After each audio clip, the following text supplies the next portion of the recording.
to here again. Something less impractical. Kind of awesome. So, the Crafter has been released in the latest update. And what it lets you do, we're just going to go into creative here. What it lets you do is if you enable experimental mode, you can, in fact, get the Crafter now. This Crafter has changed how I view gold farms. Now, before I'd always say, build a ticking gold farm. It works out better. It's faster. It's way faster. One portal farm is going to give you 1,000 gold an hour for not a whole lot of effort. But there is another way to get gold. Zombie piglins, besides spawning from ticking portals, will also spawn in the Nether. And the place they'll spawn the most often is, in fact, a Nether waste biome. And what you want to do is find yourself a large lava lake.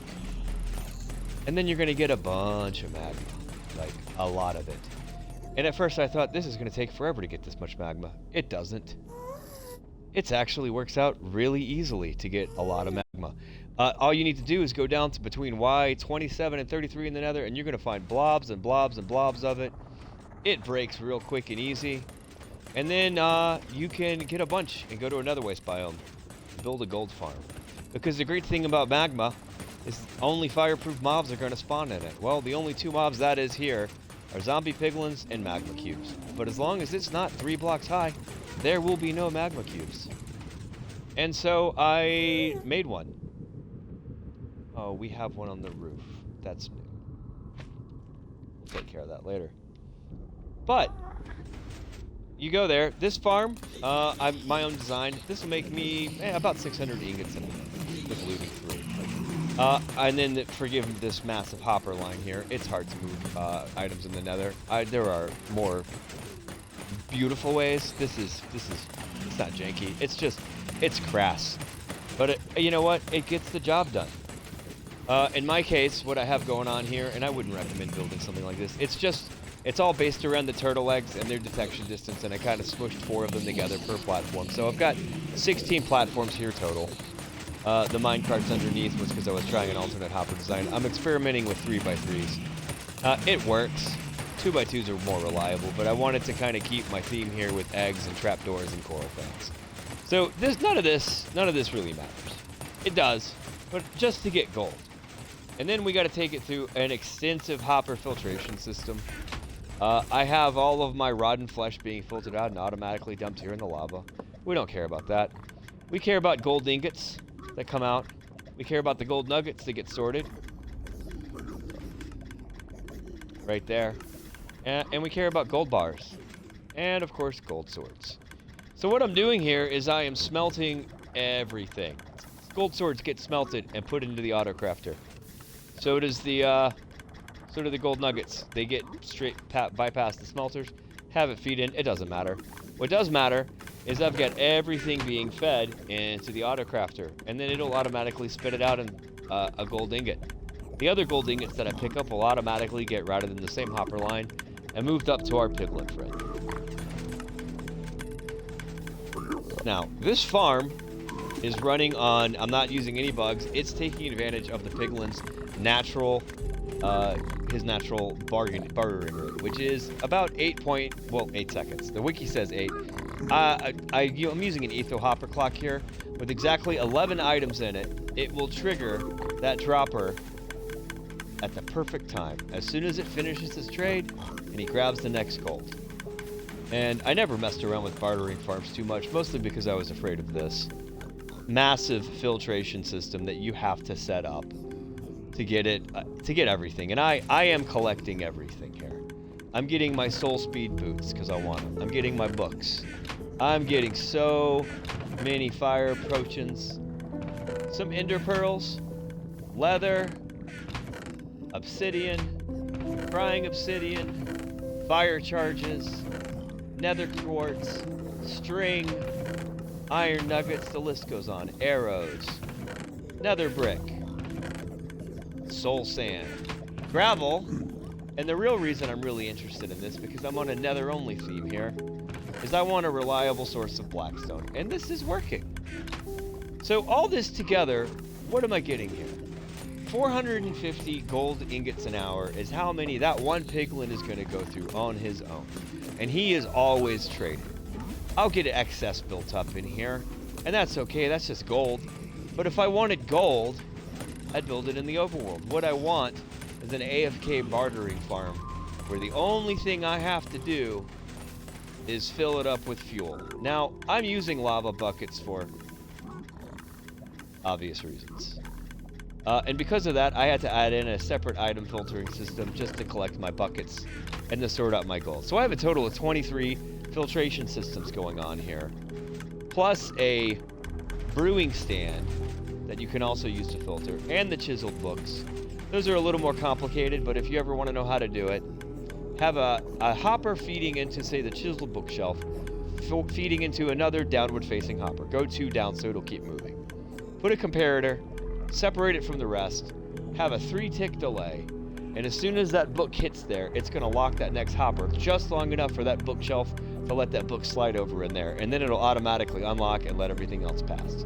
Same with the brewing stand. One bottle will hit. For this to work, I found that I'm having to use a comparator throttler here.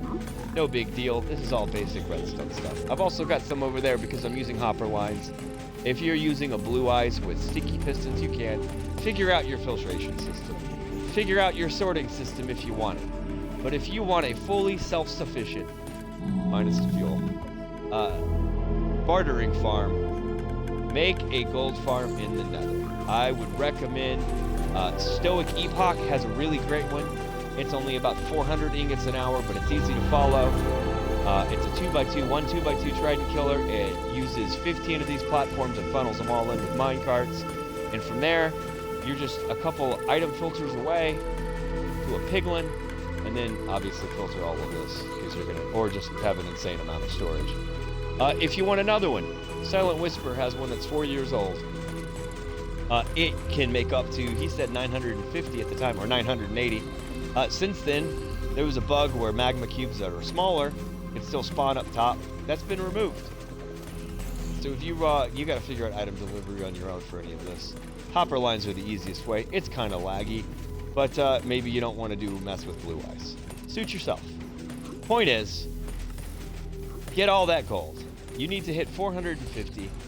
Use an Ethel hopper clock with 11 items in it is the right amount, with no shenanigans of some massive moving a gold block back and forth to get instant trades. Because if you're gonna do that, just build a giant ticking portal farm in the overworld to bring the gold, and then good luck figuring that out.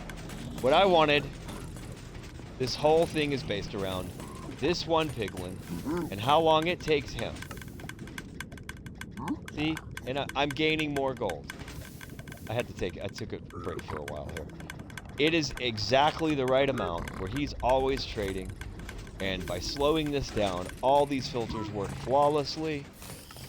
Very occasionally, he might miss a gold bar. And if he does, it just ends up in this chest. Nothing's wasted. Storage for my potions is rapidly, we're getting there. It's gonna it's gonna fill up. I have more fire resistance potions than I know what to do with. I have so many soul speed books. I haven't built an enchanting table yet, so I'm just collecting these for when I want them. Ender pearls, leather, all of it. Sweet, sweet blackstone. I'm really having fun with this block. I've never messed with it before, and now this is the only way to renewably get it. There's good videos on YouTube for how to do item filtering.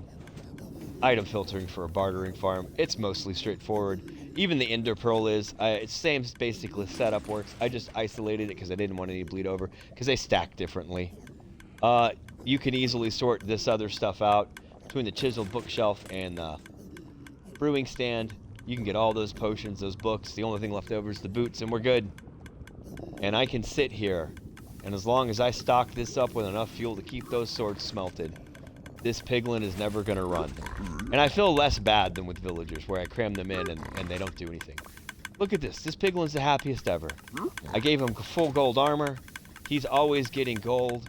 The second he's done with one, admiring the shiny thing, there's another one. He's in heaven, surrounded with a beautiful vista of desolation and lava death. I had to go crazy with carpet here to really spawn proof because I did not take into account how readily these things are going to pop up anywhere. They get aggroed with me in regular. So I even built my AFK spot was too high. Their detection range is like 20 blocks, which those are just within range of. So what I found I do is I just started AFKing right here. The ones that get mad at me will go and run over off to their death. Use a different design. I'm not going to do a tutorial on this. This is madness. I love it. I came up with this myself because I just wanted to play around with the magma. Use the one by Stoic Epoch. Use the one by Silent Whisperer. Figure out your item filtration. Find yourself a good bartering farm video to filter all this. Put that piglin in there with the auto crafter, ticked by redstone, and you are never going to stop.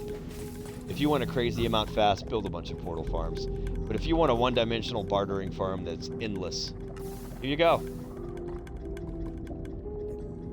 The auto crafter. Has it changed Minecraft redstone? It's convenient. But it does let me just sit here with a sword AFK and collect as many goodies as I want. And all I gotta do is wait. And also, I'll include a link. Don't go with 3x3 trident killers.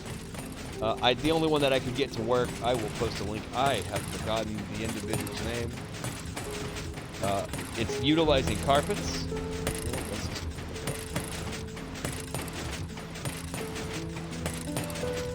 And I will include it, of course, in the description, but I want to make sure that I get the link right.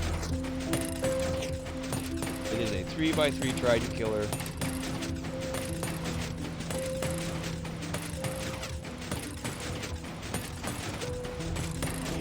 By Mr. Wormsy.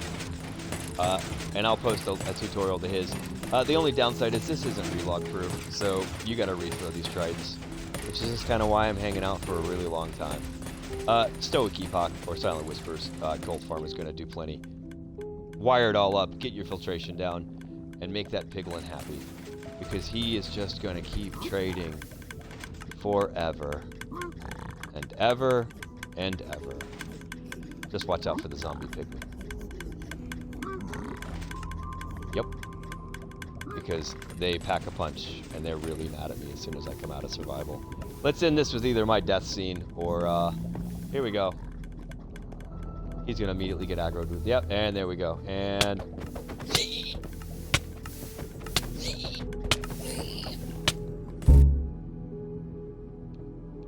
Old Rusty out!